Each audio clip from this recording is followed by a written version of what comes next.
He mocked while finalizing our divorce, convinced I was a broke nobody.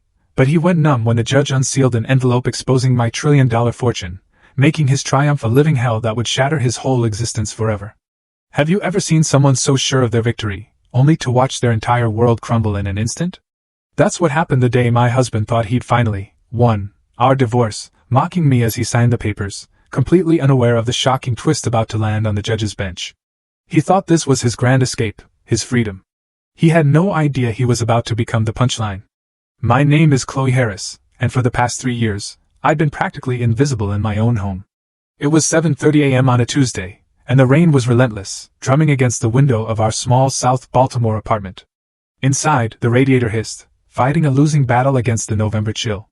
But Caleb didn't seem to notice the cold. He was too busy admiring himself in the dark reflection of the microwave, adjusting his expensive, crimson silk tie. He looked like he was prepping for a photo shoot, utterly out of place in our worn-out kitchen. He didn't look at me. Not really. He hadn't in months. To him, I was just part of the furniture, another worn-out thing he was desperate to leave behind. "I need this done today, Chloe," he said, his voice flat, devoid of any warmth.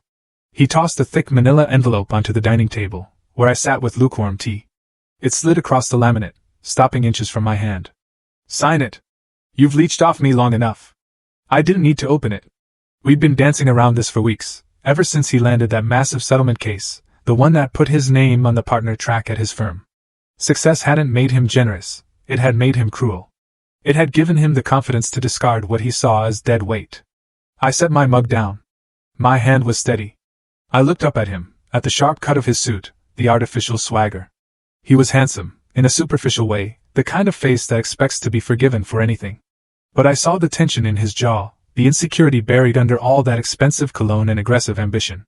"Do you have a pen?" I asked softly. He huffed, an exaggerated sound of annoyance, then pulled out a sleek silver fountain pen, another recent purchase, and dropped it onto the papers. "Make it quick. I have a strategy meeting at 9. No time to babysit your emotions." I uncapped the pen. The gold nib was sharp, precise. I flipped to the last page, skipping past the legal jargon about assets we didn't have and debts he claimed were mutual. I found the line for my signature. I didn't cry. I didn't ask why. I didn't remind him of the nights I'd stayed up, helping him organize case files when he was an overwhelmed associate, or the months I'd covered the rent with my meager admin salary so he could pay his bar fees. None of that mattered to the man standing before me. I pressed the pen to the paper. Chloe Harris. The ink flowed smoothly, dark and permanent. Caleb watched me, and I could feel his disappointment. He wanted a scene. He wanted me to plead, to throw things, to give him a reason to call me crazy. He needed to be the victim of a clingy, irrational wife for his narrative to be complete. My silence robbed him of that satisfaction. He pulled out his phone while I signed the duplicate copy. The screen lit up, reflecting on his face, softening his expression from contempt to a greasy, performative charm. I knew exactly who was on the other end. Madison Price.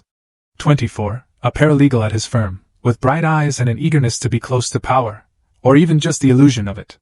"Yeah, I'm leaving now," he dictated into a voice note, tapping the screen. "Just wrapping up the final baggage. See you at the office. Wear that blue thing I like." He hit send, then snatched the signed papers from under my hand before the ink was even dry. He checked my signature, satisfied. "Finally," he muttered.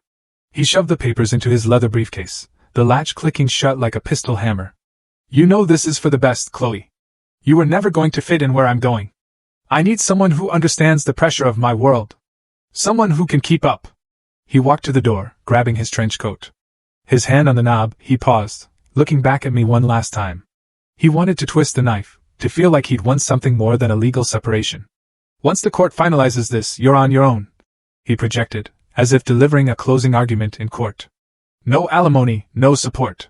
You figure out your own rent. Don't come crying to me when reality hits you. Don't follow my life, Chloe. You're in the rearview mirror now." I sat perfectly still, my hands folded on the table. "Goodbye, Caleb," I said. He sneered, disappointed by my lack of venom, and opened the door. The damp wind swirled into the apartment, carrying the sound of morning traffic. He stepped out and slammed the door shut. The vibration rattled the frame of a cheap art print on the wall. I listened to his heavy, fast footsteps retreat down the hall, then the sound of the main building door opening and closing. Silence returned, save for the hum of the refrigerator and the rain. I let out a breath I hadn't realized I was holding. Slowly, I lifted my left hand and touched my right wrist. For years, I'd worn a simple, tarnished silver bracelet there, cheap, nondescript, something a woman named Chloe Harris would wear. I'd taken it off 10 minutes before Caleb walked into the kitchen. My skin felt bare where the metal used to sit. It felt light. It felt like a shackle had been removed. I rubbed the spot with my thumb, a phantom sensation of weight lifting off me. I wasn't locking something away. I was unlocking who I actually was. I stood and walked to the kitchen window. Below, Caleb emerged onto the wet sidewalk, opening a large black umbrella, marching toward his leased sedan, stepping over a puddle without looking down. He thought he was walking toward freedom. He thought he was walking toward a future where he was the star. I turned from the window and walked to the small desk in the corner of the living room, the one Caleb called my hobby station. He thought I used it for scrapbooking or paying utility bills. I opened the bottom drawer. Tucked beneath old knitting magazines was a thin black notebook. Unremarkable, the kind you buy for $2 at any drugstore. I placed it on the table where the divorce papers had just been. I opened it. No diary entries about heartbreak. No tear-stained pages wondering where our love went. Instead, the pages were filled with columns of data, in my precise, microscopic handwriting. October 14th, 7:45 p.m. Dinner at Leland with Madison Price. Billed to client account, generic expense code 402. Amount, $312. November 2nd. Transfer of funds from joint savings to undeclared LLC, CP Ventures. Amount, $4,500. November 10th. Email correspondence regarding unauthorized disclosure of grand jury witness list forwarded to personal server. I turned the page. Pasted neatly were copies of receipts he thought he'd thrown away, photographs of text messages taken while he slept, and a meticulous timeline of every ethical violation he'd committed in the last 18 months. Caleb thought I was a simple woman, bad with numbers. He thought I was Chloe Harris, the quiet wife who needed him to survive. He had no idea he had just handed a loaded gun to the daughter of Elias H. Halstead. I picked up the pen he'd left behind, his new silver toy he was too eager to abandon. I turned to a fresh page. I wrote the date, November 16th. Divorce papers signed. I closed the notebook. The game hadn't ended with his signature. It had just begun. The world operates under the assumption that power screams. It believes true wealth is a golden tower with a name written in 20-foot letters across the top, or a tech CEO ranting on social media. I was raised to understand that those people are merely the loud ones. Real power is silence. Real power is the tectonic plate that shifts beneath the ocean, invisible until the moment it swallows the coastline. My driver's license says Chloe Harris. My social security card, my bank accounts, the lease on that apartment, all bear that name. It's not a fake name, exactly. It's a curated one. A mask I crafted to walk among the living without being consumed by them. My birth certificate reads Chloe H. Halstead. If you search for the name, Halstead, on the internet, you won't find scandals or billionaire rankings. You might find a few obituaries from the 19th century or a small town in Kansas. You won't find my father, Elias H. Halstead. You won't find him because he spent 40 years erasing his footprints before he even took the steps. My father doesn't own consumer brands. He doesn't sell phones or cars or designer handbags. Elias Halstead owns the things that make those other things possible. He owns the maritime insurance firms that underwrite 60% of global cargo. He holds the controlling interest in the logistics chains that move grain across the Atlantic. He owns the mineral rights to vast tracts of land in places most Americans couldn't find on a map, places where the strategic metals for every battery and microchip are dug from the earth. His wealth isn't liquid cash in a vault. It's the blood in the veins of the global economy. It's a number so large that Forbes doesn't list it because their researchers wouldn't even know where to look. I learned the necessity of shadows when I was 7. There was an afternoon involving a black van, a compromised security detail, and 3 days my father didn't sleep until the threat was neutralized. A kidnapping plot, sophisticated and terrifying. After that, the edict was absolute. We became ghosts. I was taught that money is a tool, like a hammer or a scalpel, but it is never an identity.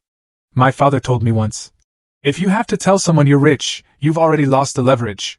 But the most important lesson Elias H. Halstead taught me was about the human condition. You never truly know a person when you're standing on a pedestal. People look up at you with calculated adoration.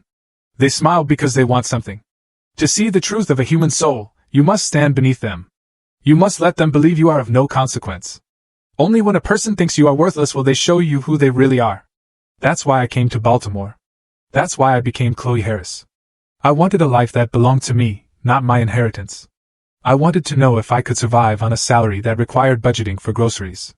I wanted to know what it felt like to be chosen for myself, not for the empire attached to my DNA.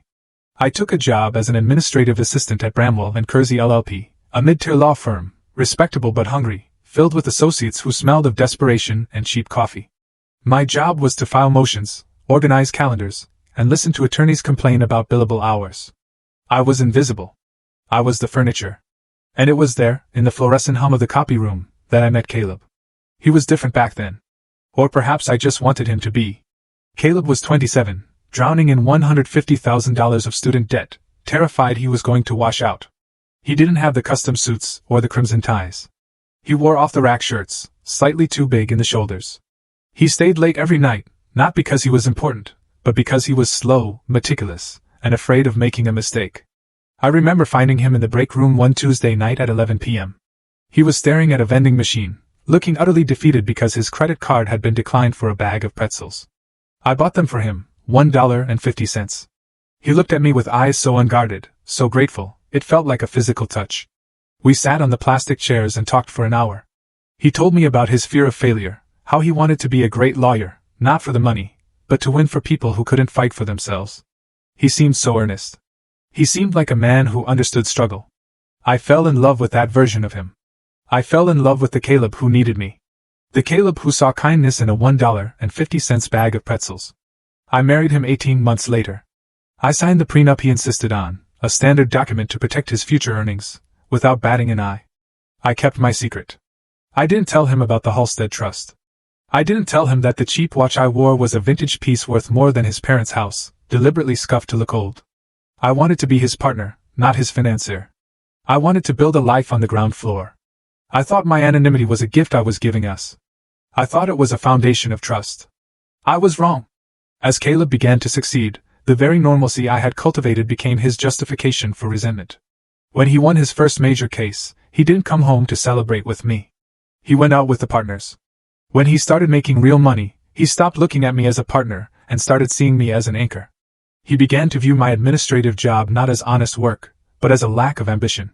He saw my thriftiness not as prudence, but as a small-mindedness he had outgrown. He mistook my silence for stupidity. He mistook my simplicity for poverty. It was a slow, agonizing reveal. The man who once thanked me for a bag of pretzels began to critique the way I dressed for his firm dinners. He started checking grocery receipts, demanding to know why I spent $5 on bread. He started hiding his phone. He started using a tone of voice he usually reserved for waitstaff and telemarketers, a tone of polite, sneering superiority. I watched it happen. I watched him shed his humility like a snake shedding its skin. He didn't just fall out of love with me, he became embarrassed by me. He needed a woman who reflected his new status. Someone shiny and loud, like Madison Price. He needed a prop, not a wife. And through it all, I never broke character. I never screamed, "Do you know who I am?" I never threw a bank statement in his face to shut him up. I held on to the lesson my father taught me. I let him believe I was nothing. I let him believe I was weak. I let him treat me like a discardable object because I needed to be absolutely certain.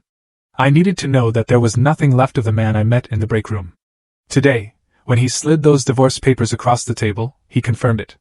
The test was over. Caleb had failed in the most spectacular way possible. He thought he was cutting loose a dead weight. He had no idea he was severing his connection to the only person who could have given him the world he so desperately craved. He wanted the high life. He wanted power. He wanted to be untouchable. He could have had it all had he simply been a decent man. Now, he would get none of it.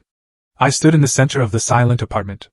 The ghost of his cologne still lingered, a scent called success, or something equally banal. I picked up my phone. Not the cheap model I used around him, but the secure, encrypted device I kept in the false bottom of my sewing kit. I dialed a number I hadn't called in 3 years. It rang once. "Miss Halstead," a voice answered. Deep, calm, like old mahogany.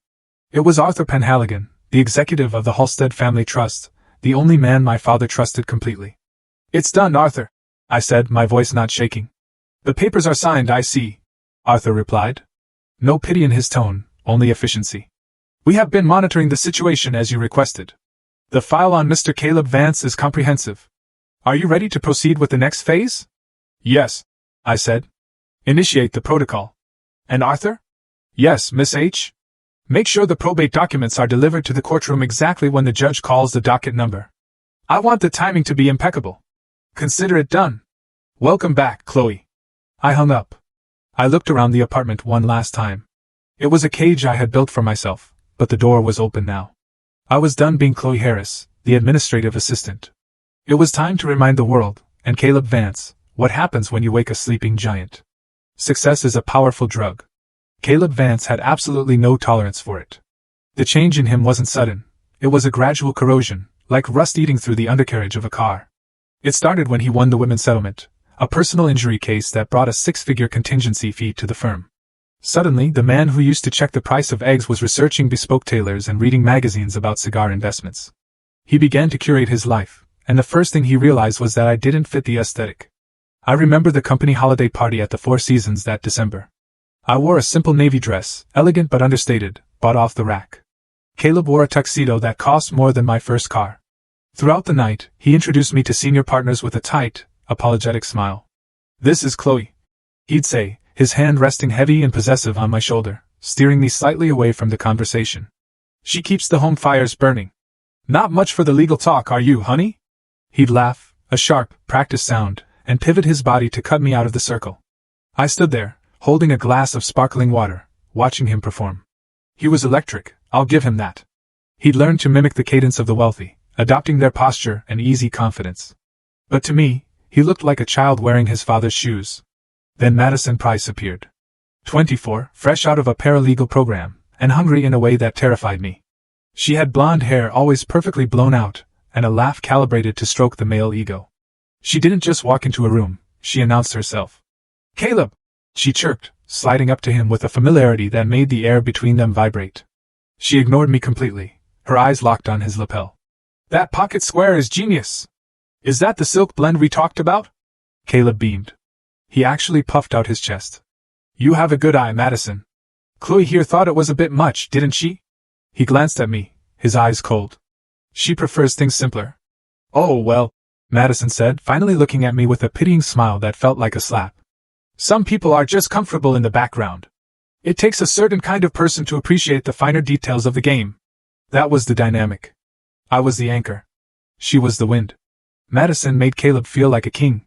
I made him feel like a fraud, because I knew who he was when the tuxedo came off.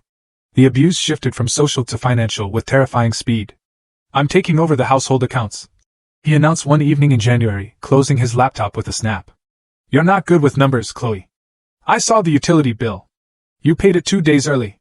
Do you know how much interest we lose by moving liquidity too soon? It's inefficient." It was absurd. We were talking about pennies, but he needed control. He needed to be the CFO of our marriage. "If that makes you happy, Caleb," I said, keeping my voice neutral. "It's not about happiness, it's about strategy," he corrected condescendingly. "I need to leverage our cash flow. You just stick to the groceries and try to keep the budget down. I'm putting us on a strict allowance." The irony was suffocating. I, who had been trained by the finest forensic accountants in the world to track assets across 3 continents, was being put on an allowance by a man who had just leased a Porsche he could barely afford to insure. But I let him do it. I handed over the passwords. I let him criticize my purchase of generic laundry detergent. And while he played the big man, I began to watch. He thought that because he changed the passwords, I was locked out. He didn't know that I had installed a keystroke logger on our shared desktop computer 6 months prior, disguised as a driver update for the printer. Every night while he slept, I reviewed the logs. I saw the emails to Madison. They started as work banter, deadlines, court dates, but quickly devolved into late-night confessions. "She doesn't get me like you do," he wrote at 2 a.m. "I feel like I'm suffocating in mediocrity when I'm at home." I saw the restaurant bills, $300 for sushi on a Tuesday when he told me he was working late on a deposition. A weekend trip to a spa in Virginia, listed as a client development seminar. But the real knife in the back came in February. I was cross-referencing our tax documents when I found a discrepancy in his credit report. There was an inquiry from a bank I didn't recognize. I dug deeper, using a backdoor access into the state's business registry, a trick Arthur had taught me when I was 19. I found it, Vance Strategic Holdings LLC. It was a shell company, incorporated 4 months ago. And when I pulled the articles of incorporation, my blood ran cold.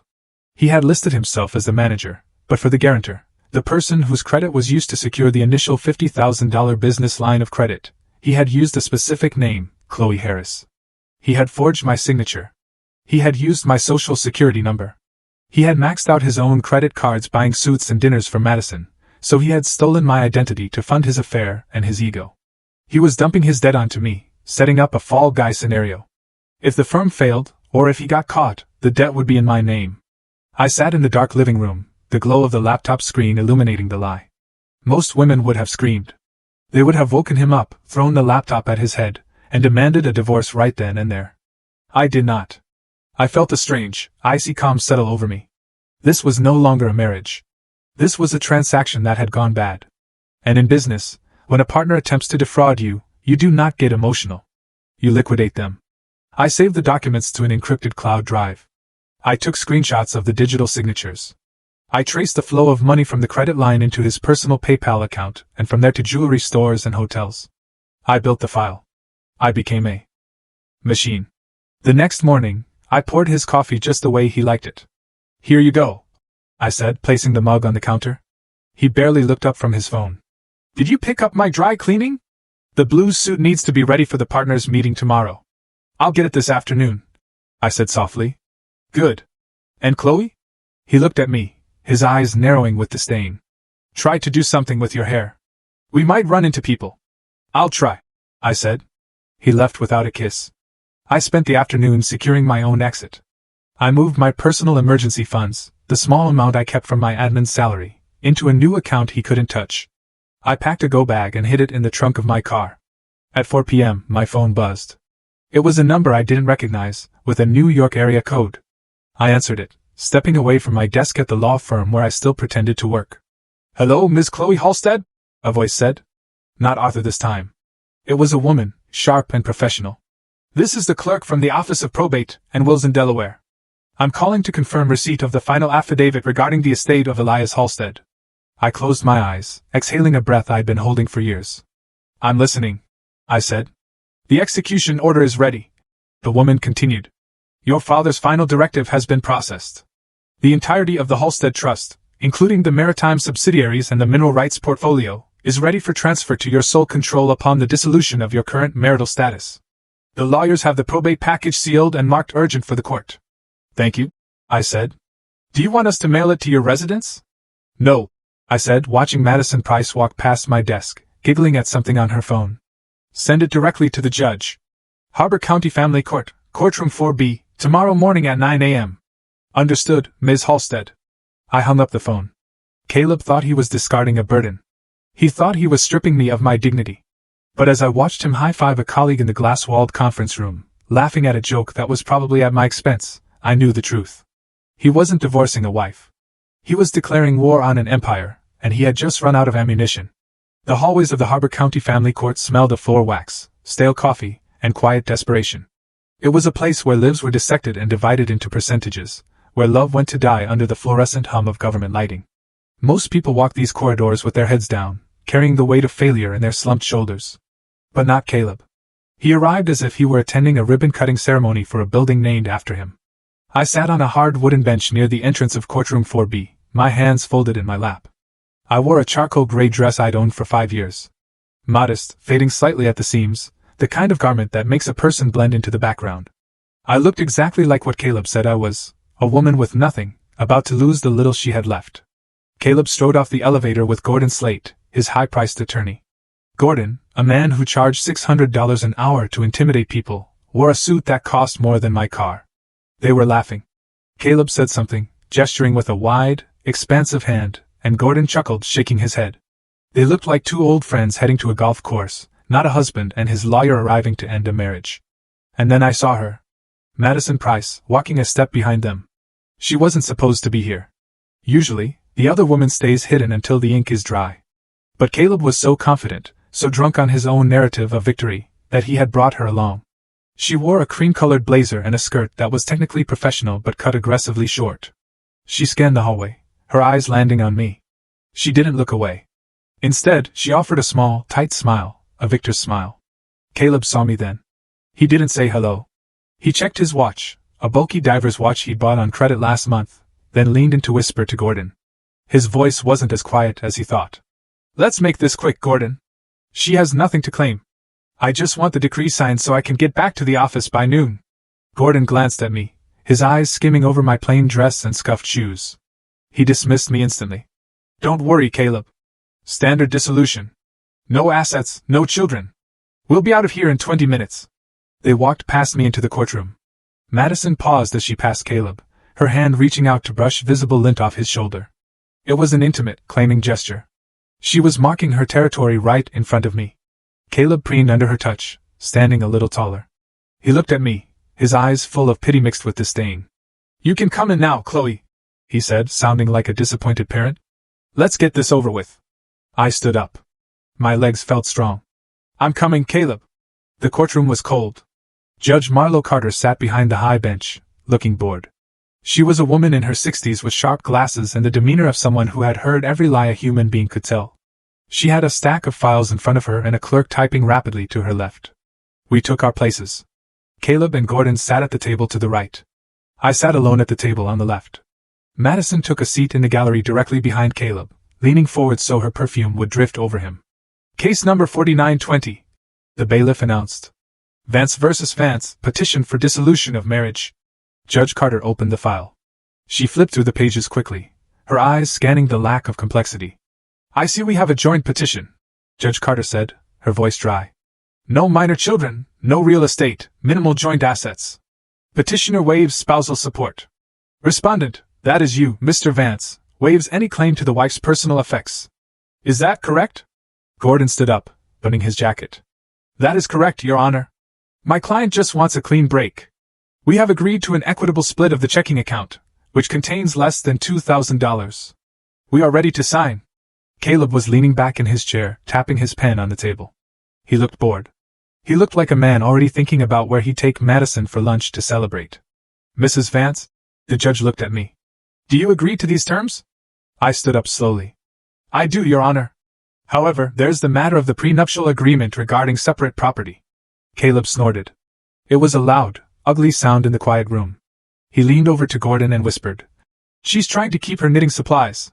Gordon suppressed a smile and addressed the judge. Your Honor, we acknowledge the prenuptial agreement. My client has no interest in Mrs. Vance's personal hobbies or small items acquired prior to the marriage. Judge Carter looked ready to bang the gavel. Very well, if there are no other motions. At that exact moment, the heavy double doors at the back of the courtroom swung open. The sound was jarring. Everyone turned. A court clerk, breathless and flushed, hurried down the center aisle. He was carrying a thick, black leather envelope. It wasn't a standard manila folder. It was textured, heavy, and sealed with red wax, stamped with an insignia. A bright red label was affixed to the front, Probate Urgent. State of Delaware. The clerk bypassed the bailiff and went straight to the judge's bench. Apologies for the interruption, Your Honor, the clerk said, his voice trembling slightly. This just arrived via courier from the Chancery Court in Delaware. It's marked for immediate inclusion in the Vance docket regarding asset distribution. Caleb frowned. He leaned toward Gordon. What is this? Did you file something?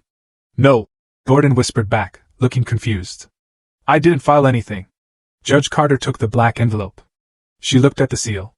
She looked at the urgency stamp. The boredom vanished from her face, replaced by a sharp, focused intensity. She picked up a letter opener and slit the seal. The sound of tearing paper seemed to echo in the silence.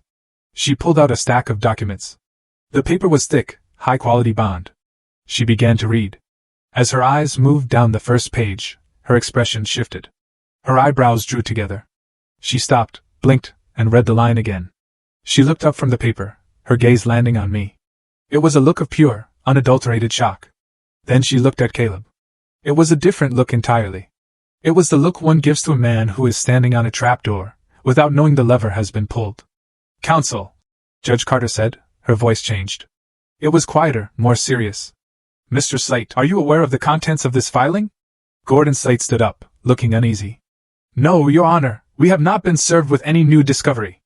I object to the introduction of surprise evidence at this late stage. Judge Carter ignored him.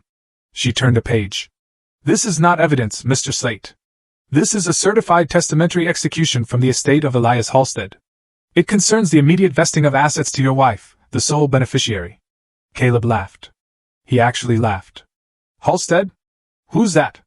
Her uncle leaving her a used car? Mr. Vance, be quiet, the judge snapped. She did not look up from the papers. Mr. Slate, this document outlines a transfer of ownership for significant holdings. These assets are designated as separate property under the prenuptial agreement you just asked me to enforce. Significant? Gordon asked, his confidence wavering. Your Honor, how significant can it be? My client's wife is an administrative assistant. Judge Carter lowered the papers. She took off her glasses. She looked directly at Gordon Slate. Mr. Slate, I am looking at a valuation summary for a controlling interest in H. Halstead Maritime, 3 lithium mining consortiums in Nevada, and a blind trust listed on the International Exchange. The estimated value is not something I can pronounce easily without counting the zeros. The room went dead silent. You could hear the hum of the air conditioning. Madison Price froze in the gallery. Her hand, which had been resting near Caleb's shoulder, slowly pulled back. Caleb's face went pale. The smirk dropped off his lips as if it had been physically slapped away. He stood up, knocking his chair back. That is impossible, he stammered. That is, she is lying. It's a fake. Chloe, what is this? Sit down, Mr. Vance, the judge barked. I object, Gordon shouted, trying to regain control of a room that was spinning away from him. Your Honor, we request a recess. We have not had time to review this. This is an ambush. If there are assets of this magnitude, they should have been disclosed during discovery. Judge Carter picked up the black envelope. She held it like a weapon. Mr. Slate, she said, her voice ice cold. The court is not responsible for your failure to investigate the background of your client's spouse. You pushed for a quick decree. You insisted on the validity of the prenuptial agreement. You told me 10 minutes ago that you had no interest in her separate property. But the documents are certified, the judge continued. They are from a higher court, and they are explicit. Caleb turned to look at me. For the first time in our marriage, he was really looking at me. He was searching for the timid, mouse-like woman he thought he had dominated. He was looking for the wife who clipped coupons and asked for permission to buy shoes. He didn't find her. I sat perfectly still, my hands resting lightly on the table. I met his gaze. I didn't smile. I didn't frown. I just looked at him with the absolute calm of someone who had watched him dig his own grave for 3 years. He saw the recognition in my eyes. He saw the intelligence I had hidden behind silence. And in that terrifying second, Caleb realized the script he had been reading from was wrong. He wasn't the hero of this story. He wasn't the winner. He was the man who had signed away a kingdom because he was too arrogant to ask his wife who she really was. Chloe, he whispered, his voice cracking. I did not answer. I just watched him, waiting for the judge to finish reading the number that would ruin him. The silence in the courtroom wasn't empty. It was heavy, suffocating, the kind of silence that precedes a natural disaster. Judge Carter adjusted her glasses, her fingers trembling ever so slightly against the thick, cream-colored bond paper. She looked as though she was trying to translate a foreign language, but the words were plain English. They were just words that refused to reconcile with the dingy reality of a Baltimore family court. This document, Judge Carter began, her voice projecting with newfound steadiness, is the last will and testament of Elias H. Halstead, dated 4 months ago, along with a sworn affidavit of paternity. She paused, looking over the rim of her glasses at me, then at Caleb.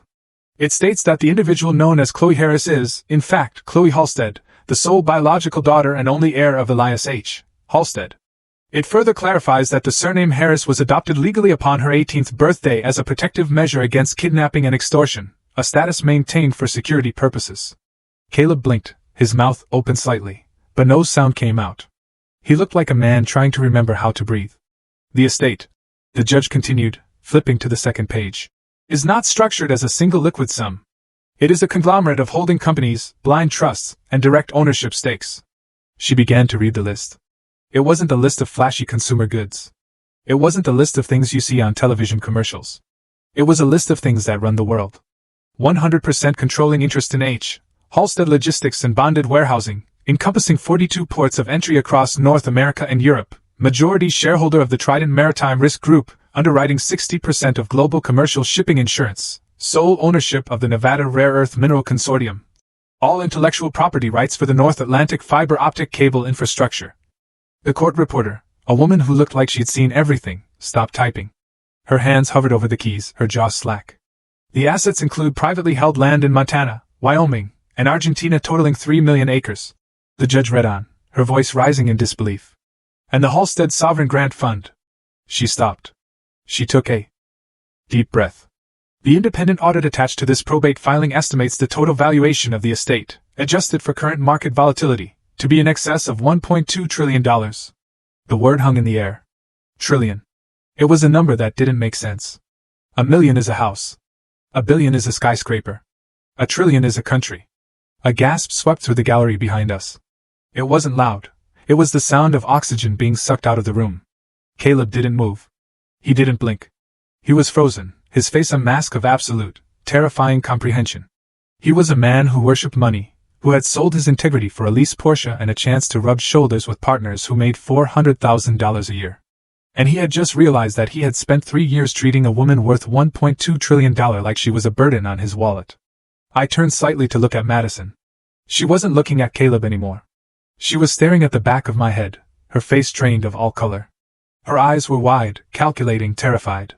She was a gold digger who had just realized she had spent months digging in a sandbox while standing next to a diamond mine. She knew in that instant that the game had changed. She knew that Caleb Vance was no longer a prize. He was the biggest fool in human history. "There is more," Judge Carter said, breaking the trance. She pulled another document from the envelope. It was thinner, older. The paper was slightly yellowed at the edges. Attached to the probate execution order is a certified copy of a prenuptial addendum. Notarized on the date of your marriage. Caleb's head snapped up. What? We signed a prenup. It protects my earnings. It does, the judge said, her voice sharpening. But there is an addendum. It appears to be page 12 of the document packet you submitted to the clerk on your wedding day. I remembered that day vividly. We were at the courthouse. Caleb was stressed, checking his watch, worried we'd be late for the lunch reservation he'd made to impress his parents. The clerk had handed him a stack of papers, the license, the certificate, the standard prenuptial agreement he'd insisted upon, and the addendum my father's lawyers had quietly inserted into the pile. Just sign them, Chloe, he'd said, tossing the pen at me after scribbling his own name. It's just bureaucratic nonsense. We don't have time to read fine print. This addendum, the judge read, states that any and all assets held by either party prior to the marriage or inherited during the marriage, regardless of the source, shall remain the sole and separate property of the original owner. It explicitly waives any claim to appreciation, commingling, or marital distribution. She looked up at Caleb. And, she added, Clause 4, Section B, it states that should either party contest the validity of this separate property in the event of a divorce, that party shall be liable for 100% of the opposing party's legal fees and punitive damages for wasting the court's time. Caleb shot up from his chair. The chair legs screeched against the floor, a violent sound that made the bailiff step forward, hand on his holster. That is a lie! Caleb screamed, his face turning a blotchy, violent red. She tricked me. I never saw that page. She slipped it in. I would never have signed that if I knew she had. He couldn't even finish the sentence. He couldn't say the number. You are alleging fraud? Judge Carter asked, her voice dropping to a dangerous octave. Yes, Caleb shouted, pointing a trembling finger at me. She committed fraud. She hid her identity. She let me believe she was poor. That invalidates the contract. Mr. Vance, the judge said, leaning forward. You are an attorney, are you not? Yes, I am, Caleb stammered. And what is the first rule of contract law? Caleb stood there, his mouth opening and closing like a fish on a dock. The rule, the judge said, answering for him, is caveat subscriptor. Let the signer beware. You signed the document. Your signature is here, clear as day, right next to the notary seal. You had every opportunity to read it. You had every opportunity to ask why your wife's middle name on the document was listed as H. Halstead. I thought it was a maiden name. I thought it was nothing. Caleb pleaded, looking to Gordon Slate for help. But Gordon had stepped away from the table, physically distancing himself from his client. Gordon knew a losing battle when he saw one. You assumed, the judge corrected him. You assumed she was nothing, so you treated the paperwork with the same disrespect you treated her. That was your choice, Mr. Vance. And now it is your consequence. Caleb slumped back into his chair. He looked small. The swagger was gone. The arrogance had evaporated, leaving behind a hollow, pathetic man who had held the world in his hands and thrown it away because he was too busy looking in the mirror. The court accepts the documents, Judge Carter declared, banging her gavel with a sense of finality that rang through the room. The assets listed in the Halstead probate are confirmed as the separate property of the wife. The husband has no claim, not 1 cent. I looked at Caleb across the aisle. He was staring at the table, his hands gripping the edge so hard his knuckles were white. Did you get what you wanted, Caleb? I asked quietly, My voice was calm, carrying easily across the silent room. You wanted a quick divorce. You wanted to make sure I couldn't touch your money. You got exactly what you asked for. He slowly lifted his head. His eyes were red, filled with a mixture of hatred and despair. But before he could speak, the judge spoke again. Mrs. Vance, or rather, Miss Halstead, the judge said. Since the financial disparity is now astronomical and the husband has raised an accusation of fraud, do you wish to respond? I do, Your Honor, I said, standing up. I have a few motions of my own to file. Caleb flinched. He knew it wasn't over. He knew the check was about to come due for every dinner, every insult, and every stolen dollar. Judge Carter did not hesitate. She was a woman who appreciated irony, but she appreciated the law even more. She looked at the documents spread before her, the ironclad prenuptial agreement Caleb had insisted upon, and the addendum that now served as his financial death warrant, and she made her decision with the speed of a guillotine blade. Based on the submitted evidence and the binding contract signed by both parties, Judge Carter announced, her voice echoing off the wood-paneled walls. The court finds the prenuptial agreement valid and enforceable in its entirety. The assets held by the respondent, Ms. Halstead, including all inheritances and business interests, are confirmed as separate property. The petitioner, Mr. Vance, is entitled to 0% of the estate. She picked up a pen and signed the order with a sharp scratching sound. Judgment of absolute divorce is hereby granted. She continued. Each party will retain their own debts and liabilities. Case closed regarding the dissolution. It was over. In the eyes of the state of Maryland, we were no longer husband and wife. But Caleb couldn't let it go. He couldn't process the reality that he was walking away empty-handed from a fortune that could buy small nations. Wait, Your Honor, please! Caleb scrambled to his feet, ignoring the frantic tug on his sleeve from his lawyer. We can negotiate this. There must be an equitable distribution. I supported her for 3 years. I paid the rent. I bought the groceries. Surely that counts as a contribution to the Merrill estate. It was pathetic. He was trying to bill me for the price of milk and eggs while standing in the shadow of $1 trillion valuation. Gordon Slate, his face glistening with a sheen of cold sweat, grabbed Caleb's arm and yanked him down. Sit down, Caleb! Gordon hissed, loud enough for the front row to hear. Read the clause. If you contest the separate property and lose, you are liable for her legal fees. Do you know what the hourly rate is for the Halstead family attorneys? You will be bankrupt by lunchtime if you keep talking. Caleb shook him off, his eyes wild. I don't care. She defrauded me. I stood up. I didn't need permission. The room went silent. I did not defraud you, Caleb, I said. My voice was steady, contrasting with his frantic pitch. I simply allowed you to be yourself. And that is what you cannot forgive. I turned to the judge. Your Honor, while the dissolution is final, there's one outstanding matter regarding the financial conduct of Mr. Vance during the marriage. I am filing a motion for emergency injunctive relief and a request for forensic accounting. I pulled a thick file from my bag. It wasn't the black notebook I kept at home. This was a formal legal filing, prepared by Arthur Penhaligon's team, bound in blue legal backing. I walked to the bench and placed it before the judge. What is this? Caleb demanded. More lies! Mr. Vance! Judge Carter warned, her eyes narrowing. Counsel, control your client, or I will have him removed. The judge opened the file. Her eyes scanned the first page, and her expression hardened from professional detachment to judicial anger. This motion alleges, the judge read slowly, that Mr. Vance utilized the personal identification information of his wife to establish unauthorized lines of credit and a limited liability company known as Vance Strategic Holdings. Caleb froze. The color that had risen to his face drained away instantly, leaving him looking gray and sickly. It further alleges, the judge continued, that funds from the joint marital account were siphoned into this shell company to conceal expenditures related to extramarital affairs and personal luxury goods. That is absurd, Caleb shouted, but his voice cracked. She's making it up. I never did that. The evidence is attached as Exhibit A through Exhibit D, I said calmly. You will find the articles of incorporation for the LLC. The guarantor is listed as Chloe Harris. The signature is a digital forgery.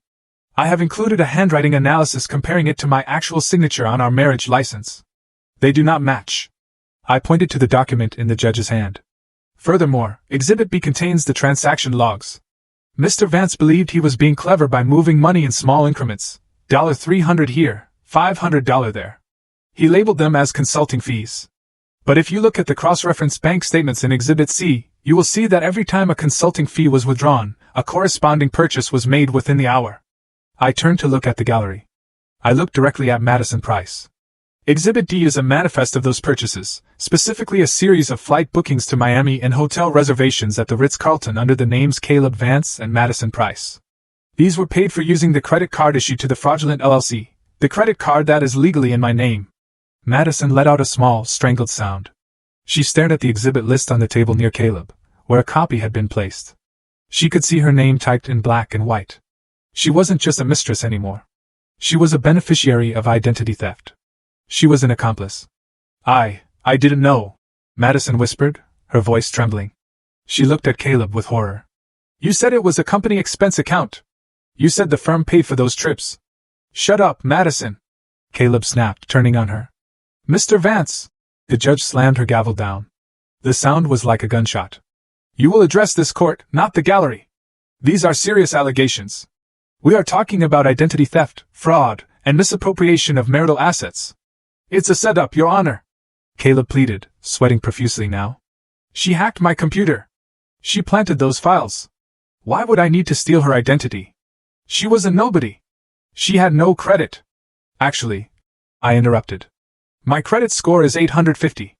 And because I never used it, it was pristine. You, however, had maxed out every card you owned. You needed a fresh host to feed on. She's lying, Caleb insisted. But he was flailing. You have no proof I opened that account. Anyone could have done it. Exhibit E, I said simply. The judge flipped to the last tab. These are the IP address logs provided by the Internet Service Provider, I explained. The application for the credit card and the LLC incorporation were submitted from a specific IP address on October 4th at 11:45 at night. That IP address belongs to the residential Wi-Fi of our apartment, and the MAC address of the device used to submit the application matches the serial number of your firm-issued laptop. I paused to let that sink in. Unless you are suggesting that I broke into your password-protected work computer, which requires a biometric fingerprint scan to unlock, and framed you while you were sleeping next to me, the evidence is irrefutable. Caleb stared at the page. The technical numbers stared back at him, the digital fingerprints. He didn't even know he was leaving. He looked at Gordon Slate. Gordon was packing his briefcase. Your Honor, Gordon said quietly, standing up. I request a brief recess to confer with my client regarding his rights against self-incrimination. Gordon was smart. He knew this had just crossed the line from civil court to criminal court. Denied, Judge Carter said. I have seen enough to make a ruling on the assets. She looked at Caleb with a mixture of disgust and pity. Mr. Vance, based on the prima facie evidence of financial misconduct and potential fraud, I am issuing an immediate freezing order on all accounts bearing your name, solely or jointly. You are prohibited from liquidating, transferring, or encumbering any assets until a full forensic accounting is completed. You can't do that, Caleb gasped. I have bills. I have the lease on my car. You should have thought of that before you used your wife's identity to pay for your vacations, the judge retorted.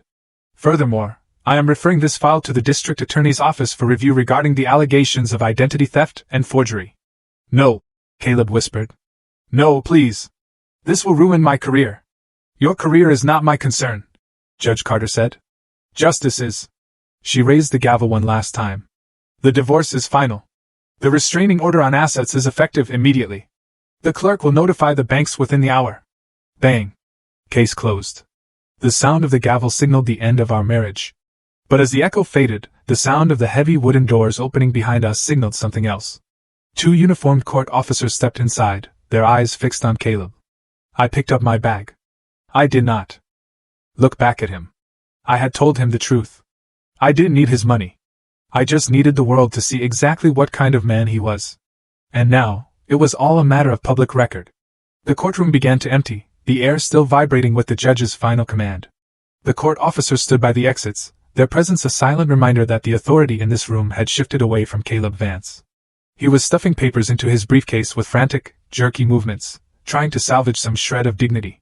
He looked like a man trying to pack a parachute after he had already hit the ground. Gordon Slate, his attorney, was already packing up.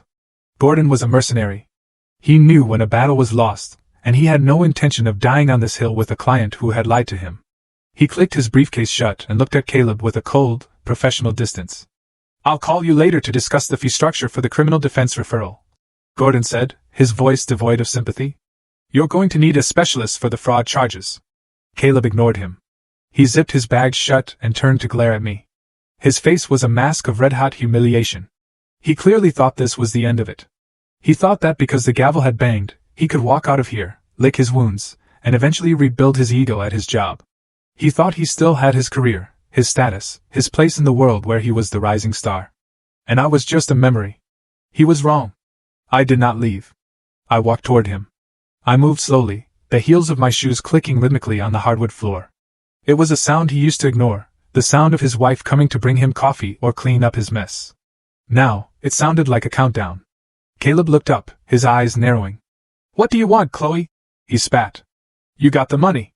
You humiliated me. Are you coming to gloat? Is that what billionaires do?"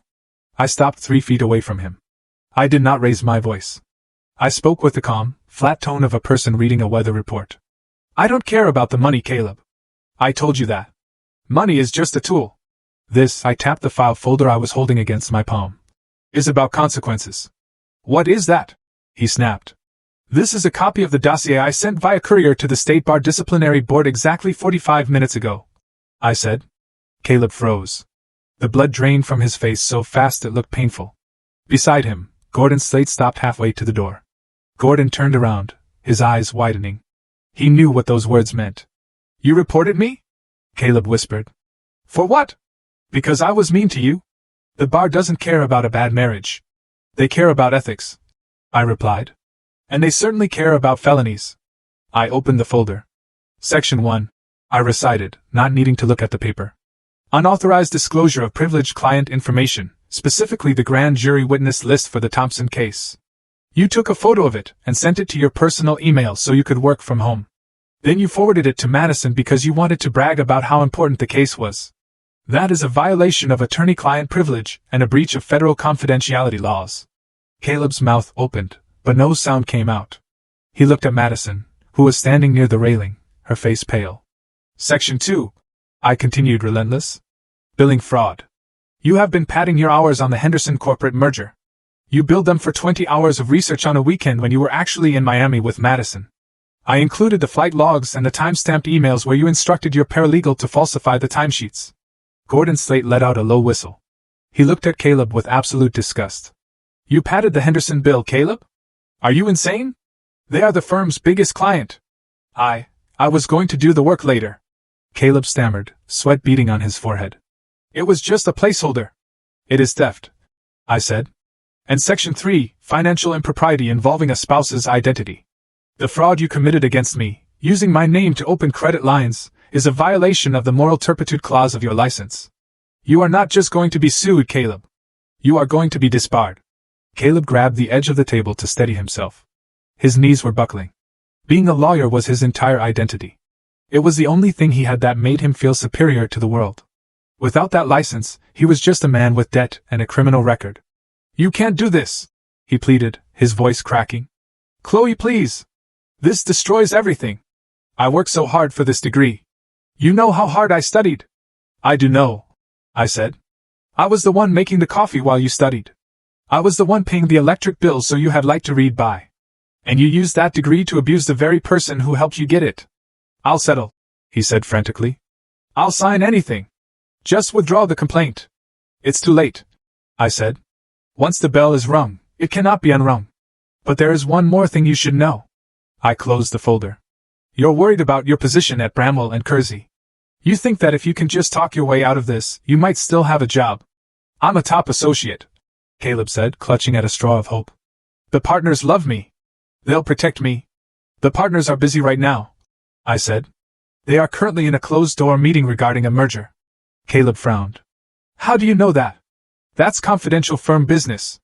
"It was confidential," I corrected him. "Until this morning when the acquisition was finalized. Bramwell and Kersey is being acquired by the Northwind Counsel Group." Caleb's eyes widened. "Northwind? They're huge. They're the premier corporate litigation firm on the East Coast. That's good news. They'll need good lawyers. Northwind Counsel Group," I said slowly, enunciating every syllable, "is a wholly owned subsidiary of the Halstead Sovereign Grant Fund." The silence that followed was absolute. It was the silence of a man realizing the ground he is standing on does not exist. Caleb looked at me. He looked at the simple dress I was wearing. He looked at the woman he had called boring, simple, and unambitious. You own Northwind? He whispered. My estate owns it, I said. Which means, effectively, I own Bramwell and Kersey. I own the building you work in. I own the servers your emails are stored on. I own the chair you sit in. He looked like he was going to be sick. The realization was crushing him. The place where he had built his shrine to himself, his office, his title, his reputation, now belonged to the wife he had discarded. So that's it, he spat out, trying to rally some anger to cover his fear. You're going to fire everyone? You're going to burn the company down just to get back at me? No, I said. That's what you would do, Caleb.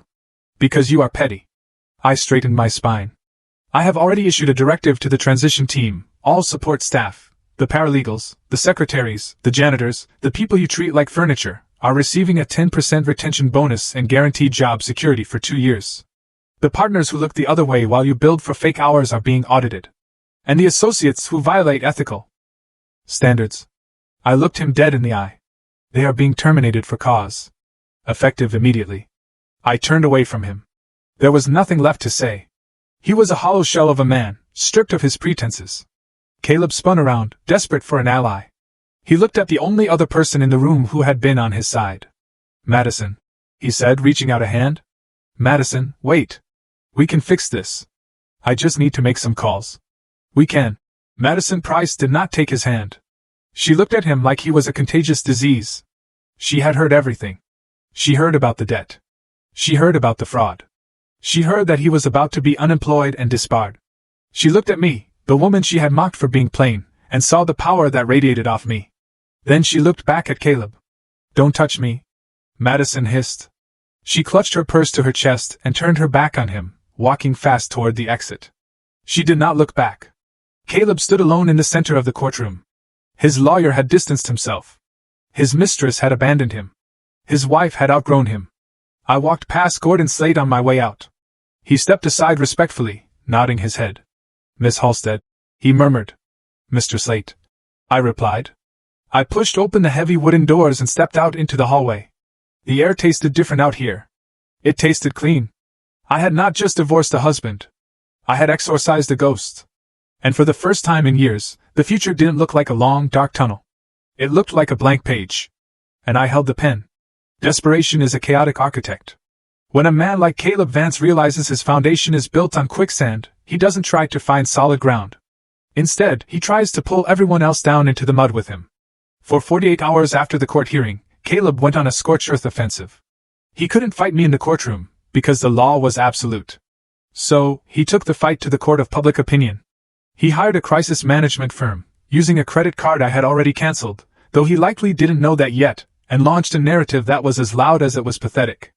I sat in the secure conference room of the Halstead family offices, watching the story unfold on a large monitor. A legal gossip blog had picked up his press release. The headline read, Promising Attorney Duped by Billionaire Imposter, the Caleb Vance Story. He's playing the victim card. Arthur Penhaligon noted, tapping a finger on the mahogany table. He's claiming that your use of the name Harris constituted a material breach of trust that induced him into a fraudulent marriage. He says he's the injured party because he was forced to sign a prenuptial agreement under false pretenses. I read the article. Caleb was painting himself as a hard-working, blue-collar lawyer who had been preyed upon by a manipulative heiress playing a twisted game of poverty tourism. He claimed I had mocked his ambition. He claimed I had financially abused him by hiding my resources while watching him struggle. It was a compelling fiction. It was also a tactical error. He filed a motion this morning. Arthur continued, sliding a document across the table. He's asking the court to annul the prenuptial agreement based on fraud in the inducement. He wants full discovery of your assets dating back 10 years. He thinks if he makes enough noise, we'll pay him a settlement just to make him go away. He doesn't know my father's policy on blackmail. I said quietly. We don't pay, we prosecute. Precisely. We have already prepared the response. The name change was legally processed by the Department of Justice when you were 18. It is sealed for national security reasons related to the strategic mineral assets. His claim that it was a trick will not survive the first motion to dismiss. Furthermore, we have the video footage from the notary office on your wedding day. The clerk asks him 3 times if he wants to read the addendum. He checks his watch and says, just show me where to sign so we can get lunch. End quote. File it, I said. But don't just defend, counterattack. If he wants discovery, give him discovery. Demand his communications regarding the fraud he claims to be a victim of. Caleb thought he was starting a media war. He didn't realize he was walking into a trap set by his own paranoia. The real blow, however, didn't come from my lawyers. It came from the person he thought he owned. That afternoon, Arthur received a call from a prepaid burner phone. It was Madison Price. She was terrified. She had seen the freezing order on Caleb's accounts. She knew that her name was listed on the flight manifests, and the hotel bills paid for with stolen money. She was smart enough to know that in a conspiracy charge, the first person to talk gets the deal and the second person gets the prison sentence. She agreed to meet us, not at a fancy restaurant, but at a nondescript coffee shop in the suburbs. She wore sunglasses and a hoodie, looking nothing like the polished shark she tried to be at the office. She slid her phone across the table to Arthur without saying a word. "What is this?" Arthur asked. "Read the thread from last night," Madison whispered. Her hands were shaking around her paper cup. I looked at the screen. It was a conversation between her and Caleb, timestamped at 2 a.m. "Caleb, you need to go into the office early. Access the server. Delete the folder marked Vance Personal. Then I need you to copy the client list for the Henderson merger and put it on a flash drive. Do not email it. Physical copy only. Madison. Madison, Caleb, that's obstruction of justice. And stealing client files is a felony. I can't do that. Caleb, you will do it if you want a future. I'm going to beat this, Madison. I'm going to get a settlement from her. Millions. But I need leverage. I need those files to trade with Northwind. If you don't help me, you're on your own. Remember who put you in that job." I looked up at Madison. "He asked you to destroy evidence and steal proprietary data from a firm that I now effectively own. He tried to bribe me this morning," Madison said, her voice bitter. "He met me in the parking garage. He told me that if I did this for him, we'd go to the Caymans. He said we'd be a power couple. He said I owed him because he made me." She laughed, a harsh, brittle sound. "He told me once that I should love him because he was brilliant. That he was the smartest man in the room. I told him today, right to his face, Caleb, you are not brilliant. You are just brilliant at looking down on people. And right now, you are looking up from the bottom of a hole." "You recorded the conversation?" Arthur asked. "Yes," Madison said. "And I did not delete the folder. I made a copy for you." She pushed a small USB drive across the table. "I don't want money," Madison said, looking at me with eyes that were pleading. "I just want immunity. I don't want to go to jail for." His ego. "I was stupid, but I am not a thief. If you testify," I said, "and if this drive contains what you say it contains, the corporate counsel will decline to press charges against you for the credit card usage. We will consider you a cooperating witness." Madison let out a sob of relief. "Thank you. He is crazy, Chloe. He really thinks he's going to win." Caleb's lawsuit to annul the prenup moved forward with blinding speed, but not in the direction he intended. The judge reviewing his motion, Judge Carter, was not amused by his public theatrics and had expedited the hearing, issuing a preliminary order to prove that Caleb was financially disadvantaged by the marriage. The court demanded a complete forensic audit of his personal finances to compare against his claims of poverty. It was the legal equivalent of stepping on a landmine. Caleb had to submit his bank statements. He had to submit his emails. He had to submit the records of the consulting business he had set up. He tried to redact them. He tried to black out the lines that showed transfers to offshore gambling sites and payments to escort services, expenses he had hidden even from Madison.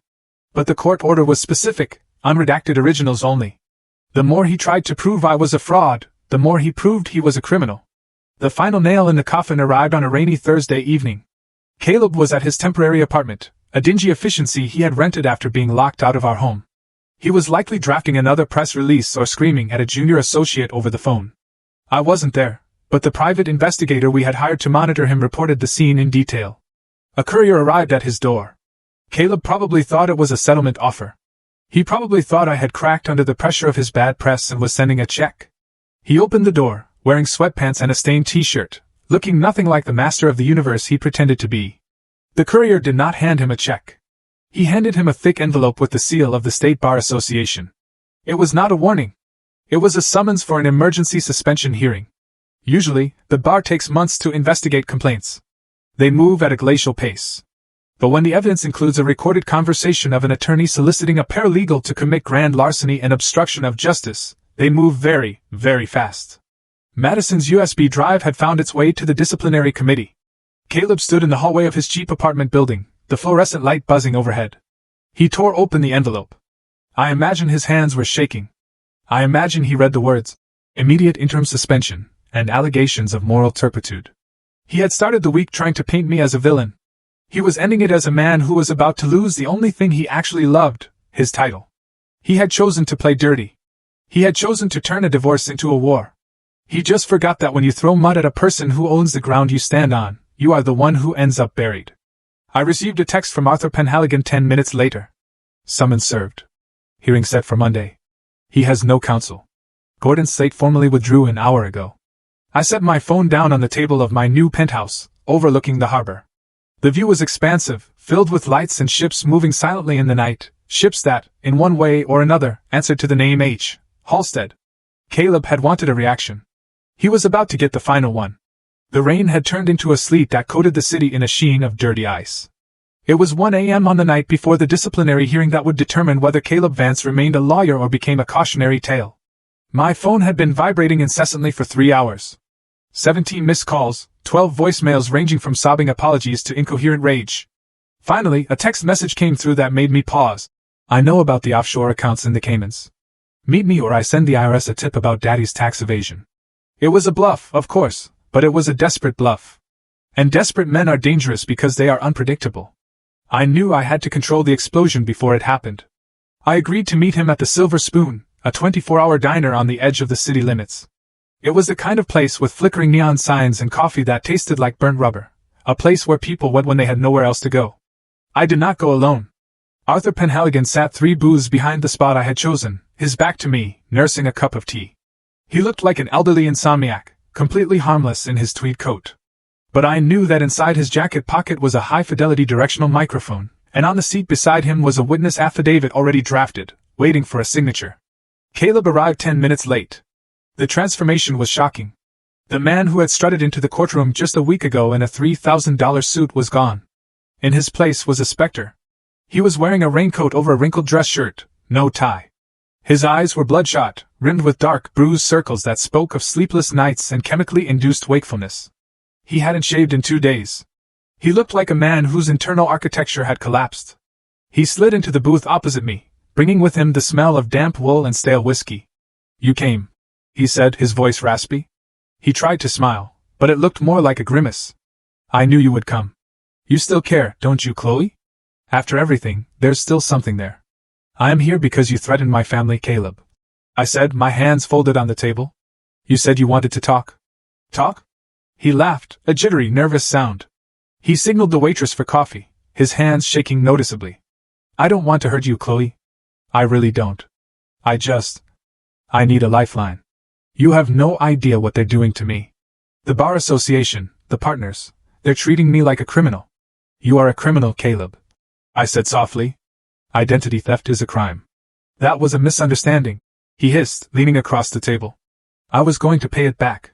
I just needed liquidity to maintain appearances until the partnership kickback came through. You know how this industry is. If you don't look successful, you aren't successful." "What do you want?" I asked. He licked his lips. "I need you to drop the complaint with the bar. Tell them it was a domestic dispute that got out of hand. Tell them I had your permission to use the name. If you do that, the fraud charges go away. And, he paused, glancing around the empty diner to make sure no one was listening. "I need a loan. Just until I get back on my feet. $500,000. It's nothing to you. It's pocket change for a Halstead. You write me a check, I move to Chicago, start over. And you never see me again. And if I say no?" Caleb's expression shifted instantly. The pathetic ex-husband vanished, replaced by the cornered rat. He leaned back, crossing his arms. Then I blow the whistle. "You think I haven't been digging? I spent the last 48 hours going through every public record of Halstead Logistics. I found the shell companies in Panama. I found the consulting fees paid to lobbyists in D.C.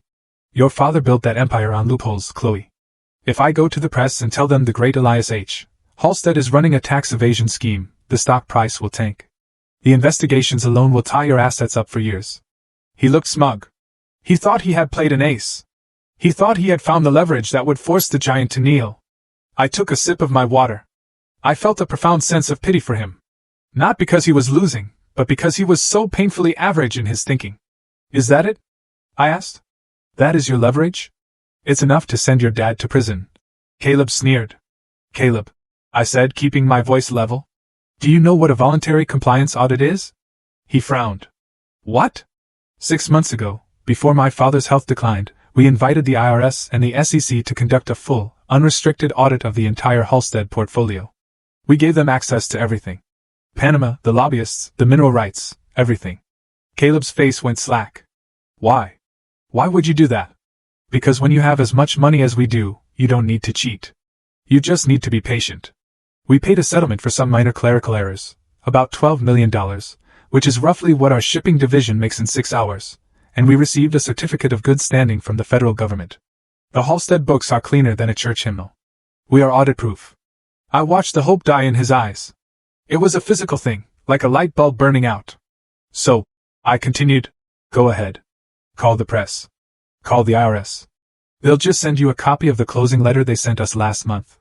Caleb slumped against the vinyl booth. He ran a hand through his hair, gripping the roots. I'm dead, he whispered. I'm actually dead. Why are you so desperate for money, Caleb? I asked. It isn't just the lifestyle, is it? You're terrified. Why? He looked at me, his eyes wild and unfocused. The facade was gone. He needed to confess. He needed someone to understand the pressure he was under. I messed up, he muttered. I messed up with the declined accounts. Which accounts? I pressed. The escrow, he said, his voice dropping to a murmur. The Reardon settlement. It was $2 million. It was sitting in the client trust account, just sitting there for 3 months, waiting for the judge to sign the final order. My heart skipped a beat. This was it. This was the abyss. What did you do with the trust account, Caleb? I didn't steal it, he said quickly, defensive. I borrowed against it. I had a sure thing. A crypto investment that was supposed to double in a week. I was going to put the principal back before anyone noticed, and keep the profit. I just wanted to be independent, Chloe. I wanted to have my own money so I didn't have to feel like your husband. You took client money from an escrow account to gamble on crypto. I stated flatly. I was going to put it back, he pleaded, but the market crashed. I lost 40% in 2 days. The payout is due next week, Chloe. If the money isn't in the account when the judge signs the order on Tuesday, I go to prison. Not for fraud. For embezzlement. Federal prison. He reached across the table, trying to grab my hand. I pulled back. Please, he begged, tears actually forming in his eyes now.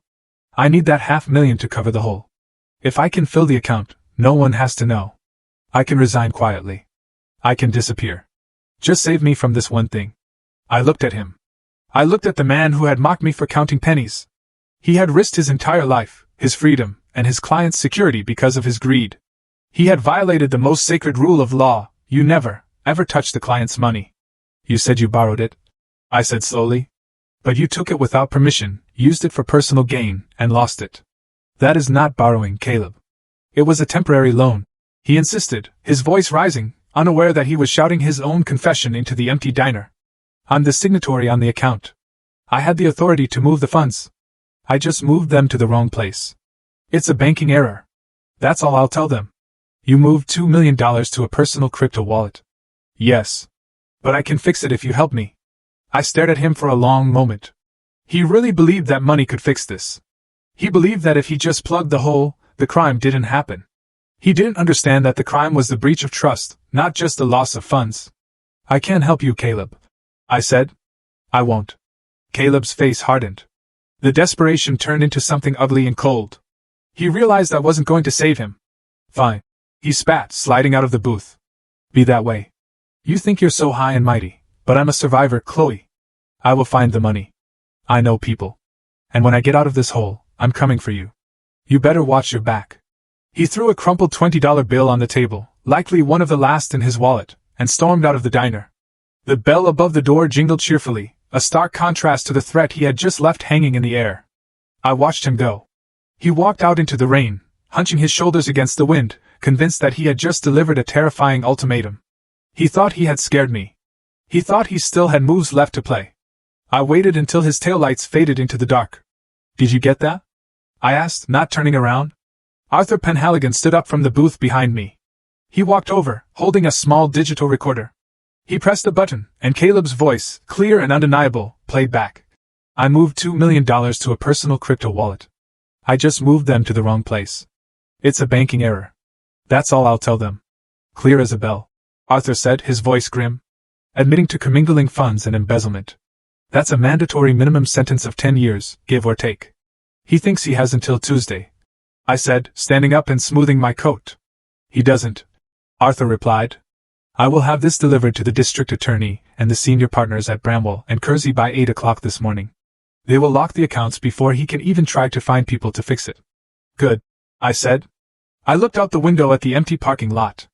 Caleb Vance had just signed his own death warrant, and he had done it while trying to convince me he was a survivor. Let's go, Arthur. We have a hearing to attend. Monday morning arrived with the heaviness of a funeral procession. The sky over Baltimore was a bruised purple, threatening a storm that never quite broke, mirroring the atmosphere inside the glass-walled conference room of Bramwell and Kersey. This was not a courtroom, but it felt like an execution chamber. Caleb Vance sat at the far end of the long mahogany table. He looked like a man who had aged 10 years in a single weekend. His suit, usually immaculate, was wrinkled at the elbows. His tie was loosened, and his eyes darted nervously between the faces of the people surrounding him. To his left sat the 3 senior partners of his firm, men he had once idolized and tried to mimic. To his right sat the disciplinary committee from the state bar, who had convened an emergency session due to the severity of the allegations. And at the head of the table, flanked by Arthur Penhaligon and the new corporate oversight team from Northwind Council Group, sat me. Caleb looked at me, expecting anger. He expected the scorned wife. He did not understand that I had left that role behind days ago. I was not there as his wife. I was there as the majority shareholder of the entity that owned his career. Let us begin, the lead auditor from Northwind said, opening a thick binder.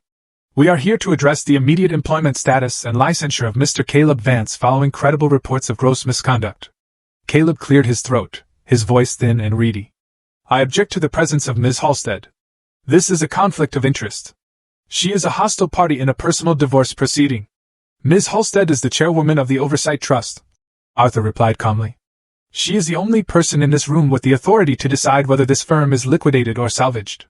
Your objection is noted and ignored. The evidence was presented with surgical precision. It was not a debate. It was an autopsy. First came the server logs. The IT director projected the timeline onto the smart screen on the wall. It showed the unauthorized access to the partner drive. It showed the download of the Henderson client list. It showed the attempt to wipe the logs, an attempt that failed because the system had been mirrored to a secure off-site server the moment the acquisition by my company began. You stole proprietary data, one of the senior partners said, looking at Caleb with profound disappointment. You were going to sell our clients to a competitor. I was just backing up my own work. Caleb lied. But the sweat on his forehead betrayed him. Next item, the auditor said. The Reardon escrow account. A collective gasp went around the room as the bank statements were displayed. $2 million transferred out of a client trust and into a crypto exchange wallet registered to Caleb Vance. I can explain that, Caleb said, standing up, his hands shaking. It was a temporary liquidity issue. The funds are in transit. They will be back by tomorrow. We checked the wallet this morning, the auditor said, his voice flat. The balance is zero. The money is gone, Mr. Vance. Caleb sank back into his chair. He looked at Gordon Slate, who had been sitting silently in the corner. Gordon, Caleb pleaded. Say something. Tell them about the stress I've been under. Gordon Slate stood up. He buttoned his jacket and picked up his briefcase. I am withdrawing as counsel, Gordon said. He did not look at Caleb. He looked at the disciplinary committee. I cannot represent a client who has committed perjury in my presence and who has engaged in the theft of client funds. I am ethically bound to report this myself. Gordon, no! Caleb cried out. You can't leave me. I am already gone, Gordon said, walking out the door. The silence he left behind was deafening. We have one final piece of evidence, I said. I signaled Arthur. He placed the digital recorder on the center of the table and pressed play. The sound of the diner filled the room, the clatter of silverware, the hum of the refrigerator, and then Caleb's voice, clear and arrogant. I moved $2 million to a personal crypto wallet. I just moved them to the wrong place. It's a banking error. That's all I'll tell them. The recording ended. The head of the bar disciplinary committee closed his folder. He took off his glasses and rubbed the bridge of his nose. Mr. Vance, he said, in 30 years of practice, I have rarely seen a case of self-destruction this complete. Your license to practice law in the state of Maryland is immediately suspended pending a formal disbarment hearing. We are forwarding the evidence of embezzlement to the district attorney's office. You should expect to be taken into custody within the hour. You can't do this! Caleb shouted, panic finally taking over. I'm a partner. I brought in millions for this firm. You are fired, the senior partner snapped. Effective immediately. And we are scrubbing your name from every case file. You never worked here. The door opened and Madison Price walked in. She was escorted by a corporate security officer. Caleb's eyes lit up for a fraction of a second. Madison! Tell them I never told you to delete anything. Madison stopped at the end of the table. She looked at Caleb, huddled in his chair, stripped of his power and his dignity. She looked at me, sitting at the head of the table. I am testifying under the Whistleblower Protection Clause, Madison said, her voice steady. Caleb ordered me to destroy the files on Sunday night. He told me that if I didn't help him, he would ruin my career. He said he needed the client list to blackmail the new owners. You traitor! Caleb screamed, lunging forward. The security guard stepped in, pushing him back into his chair. I am not a traitor, Madison said, her eyes cold. I am just the person you thought was stupid enough to go down with your ship. I am not. She turned and walked out. It was done. The career he had built on lies was dust. The reputation he cherished was destroyed. He was facing prison, bankruptcy, and public humiliation. Caleb sat there, breathing heavily. He looked up at the ceiling, then slowly lowered his gaze to me. His eyes were filled with a toxic mix of hatred and confusion. Are you happy? He whispered. Is this what you wanted? You win, Chloe. You're the billionaire. You crushed the little guy. Are you going to give a speech now? Are you going to tell me how much you hate me? I stood up. The room went silent again. Everyone waited for the final blow. They expected me to yell. They expected me to revel in his destruction. I looked at the senior partners. Gentlemen, I said, this firm is now under the umbrella of H. Halstead Sovereign.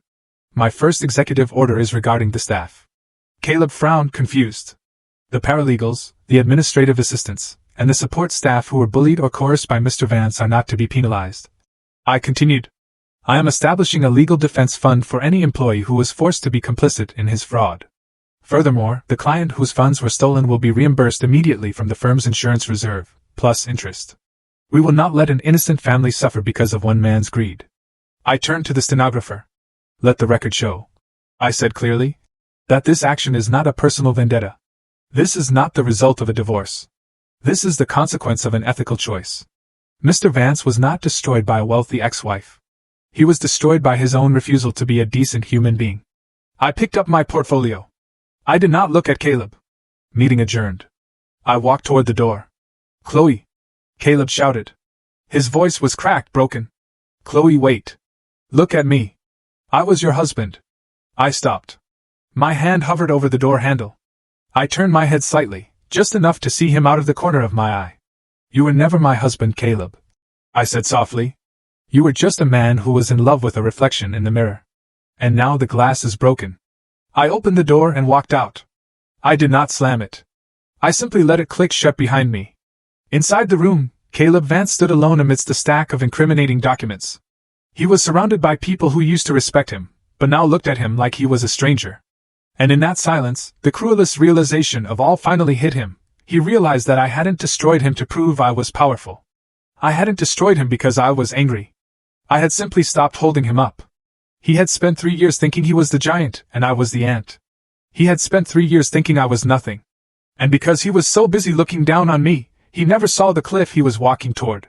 He had signed his own sentence the day he decided that kindness was a weakness, and that his wife was disposable. He was right about one thing, though.